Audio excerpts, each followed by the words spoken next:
So why could your planet photos be blurry or noisy? Well, the first reason is simply because you have bad seeing.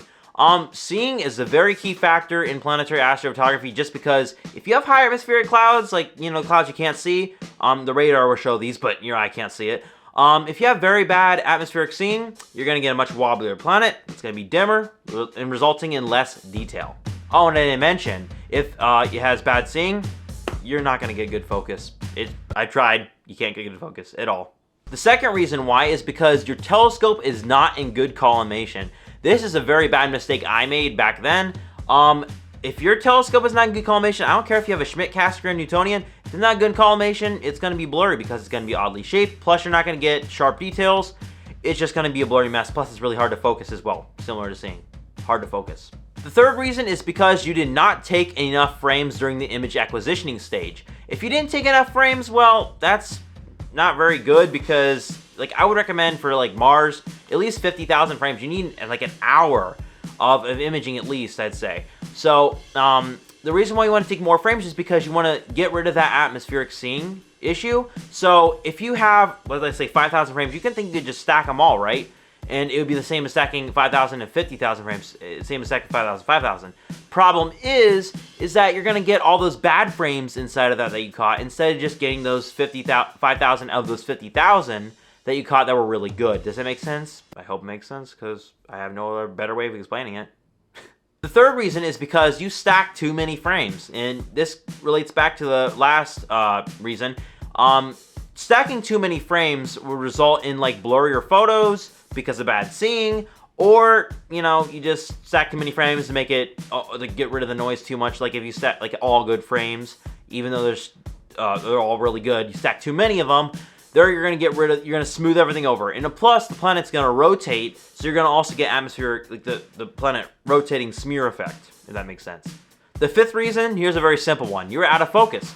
Well, this could result in bad collimation, bad seeing, or you just don't know how to focus your telescope. Well, I don't know if that's one. But yeah, if you don't know how to focus your telescope, or just simply out of focus will mean even just by the tiniest bit. We're talking tiniest bit focus. If you're out of focus just by a tiny bit, it's going to ruin your whole image. Yeah, plain and simple. It's just going to ruin your whole image. I'm sorry, but it is going to ruin your whole image. If you're out of focus, well, yeah.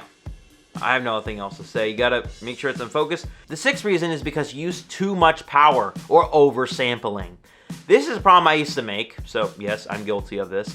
A problem I used to make was I would oversample, which means basically using too high of a Barlow or over big focal ratio for your camera and telescope combination. Too much focal ratio.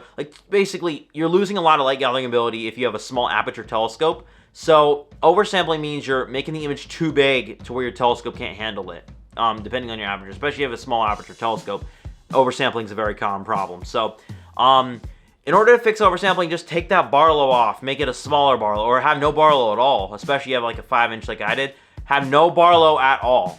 It's just not gonna work, because it's just gonna oversample the image. Oversampling basically will result in blurrier photos, much blurrier, much blurrier, hard to focus images, really dim images, which means more noise, and etc, etc. You're just gonna have very bad photos if you oversample.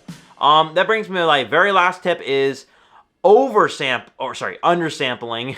We already did oversampling. Undersampling is really bad. Not because, even though you gain more light gathering ability, you're not taking advantage of your full telescope's capabilities. The reason why you want to not undersample is because if you're even though you have enough light gathering ability to catch the planet with no noise, it's not good because you're losing a ton of resolution. You're not going to catch those details anyway because you don't have enough high resolution. So there's that. Oh, and speaking of small aperture telescopes, if you want to learn how to take better planetary photos with a smaller aperture telescope, the link to the video is right here if you want to check that out. Anyways, until next time, clear skies.